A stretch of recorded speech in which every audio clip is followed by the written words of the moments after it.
Hi guys, and welcome back to my channel. So today we are doing some cornrows in the front and the braids in the back.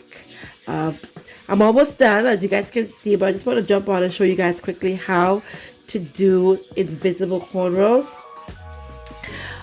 Invisible cornrows, two ways to do it. The way I prefer is to start with the client's hair initially and then add the hair as you go along.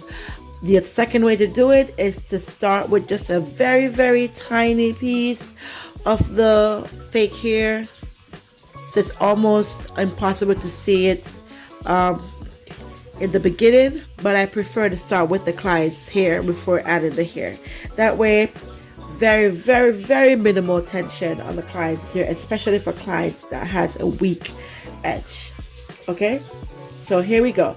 Invisible cornrow. I'm just going to show you guys how to do one, then you watch me do the last one, and then we'll see the final product.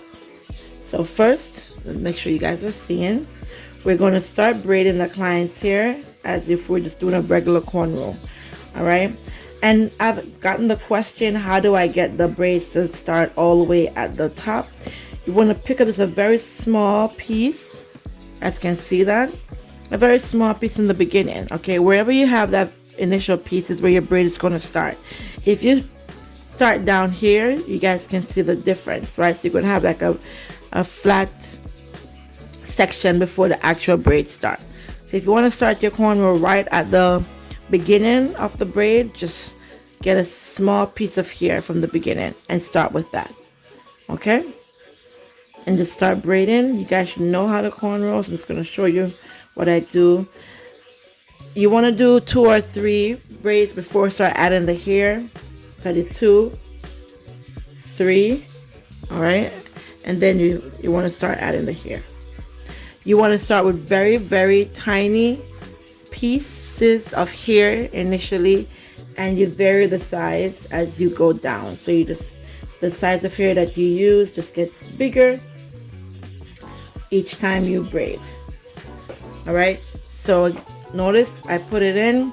Now I'm going to take the piece that I didn't start with the hair and put it under, and then add another piece of the hair the same way.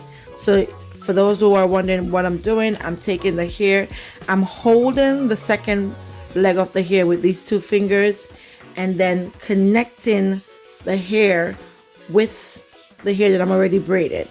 Then the piece that I held, I'm going to put that to the side and continue braiding. Then that same piece, I want to take it now and add it back into the braids, and then get another piece of hair and do the same thing again. And then we braid. Same, take back that piece, add it in, get another piece of hair, bigger in size, and you braid it again. Add in. The thicker the pieces, that's what gives the illusion of the braids getting bigger as you braid, as you go further down. You want to keep adding hair until you get the desired width that you like. And then once you get that desired width, you just continue braiding,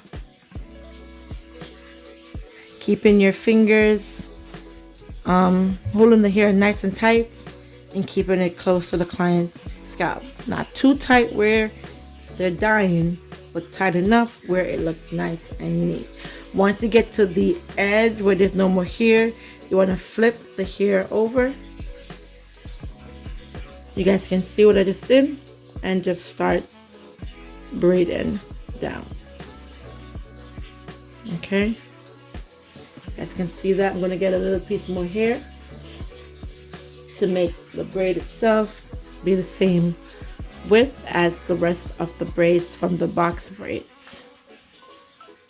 Don't forget, if your client's hair is a little bit fuzzy, you can always just put a little jam on it which will keep it nice and tucked in the braids, and also it will prevent the braids from getting very messy pretty quickly. And we're just going to continue braiding.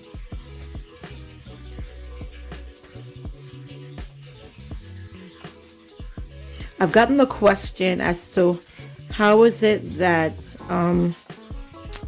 my client's hair does not get fuzzy when the braids itself start getting old. And I will tell you that that's exactly what I do when I'm braiding. You want to make sure you're tucking the client's hair underneath the fake hair itself, okay? That way it will not come through and start looking messy.